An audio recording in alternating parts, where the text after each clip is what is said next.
recognise that housing retrofit is a term that a lot of people don't understand. And for us at the Combined Authority, housing retrofit really is making sure that all homes in the city region are fit for the future. And fundamentally, that's about making sure that homes are healthy for residents, comfortable for residents, and also sustainable. And generally, when we talk about sustainable there, we're talking about environmental sustainability and making sure that those homes emit as little carbon as possible.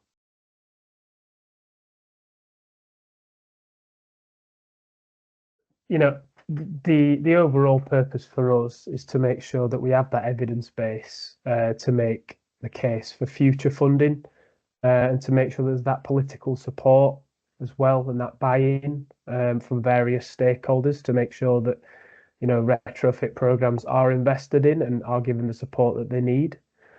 We know, like I say, anecdotally that those benefits are there, but having that evidence base will really support us to do our jobs and to carry on delivering retrofit programs in the future.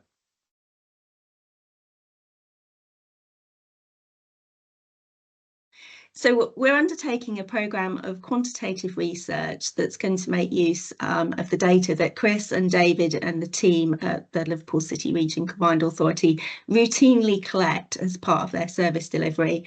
So local authorities often think about data as being useful for monitoring purposes, which is absolutely true, but it can also be really useful for evaluation as well.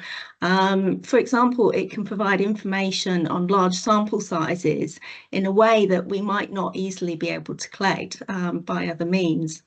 So, for example, in this evaluation, Chris and the team have information on around 9,000 homes that have been retrofitted since 2021 onwards. And it includes information on applicants' circumstances, so whether they're eligible for having a retrofit due to having a low income. But it also includes information on the type of retrofit work that's been undertaken. So, for example, whether a new boiler was installed or whether perhaps windows were replaced, what the costs of those works were, and also the change in the energy performance certificate of the property before and after the intervention. So that gives us really detailed information on what's been happening with these housing retrofits. And what we can do is link these routinely collected data to information on the UK Census of Population, for example.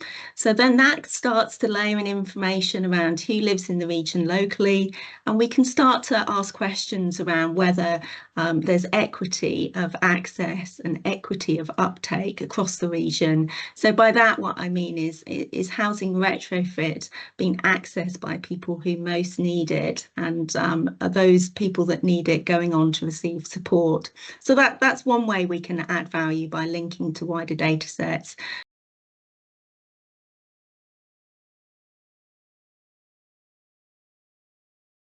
So it's really important to understand people's experiences.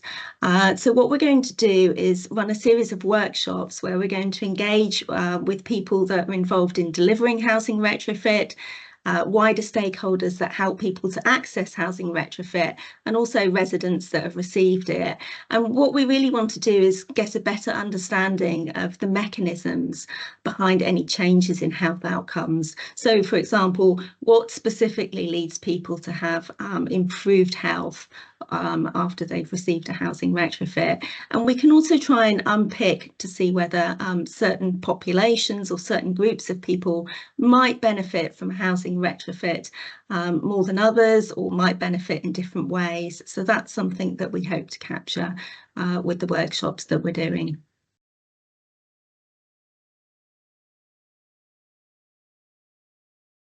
Will give us some positive outputs about health outcomes in people's homes from the actions of retrofit.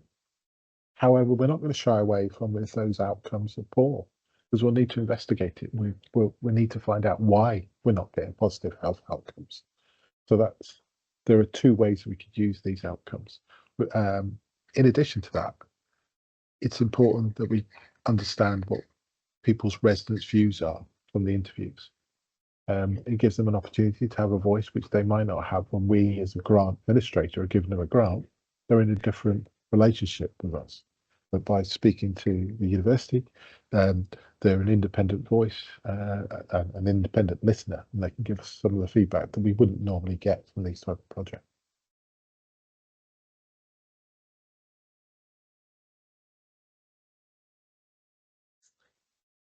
So what we'll do is at the end of the evaluation, we'll write a report for Liverpool City Region Combined Authority, setting out what the findings are, but we'll also make them available more widely as well. So that's via two main routes. So firstly, we'll produce a shortened version of the report, so a research briefing that will be available on the NIHR First website. And then we also work with organisations such as the Local Government Association to try and reach local authorities in other parts of the country.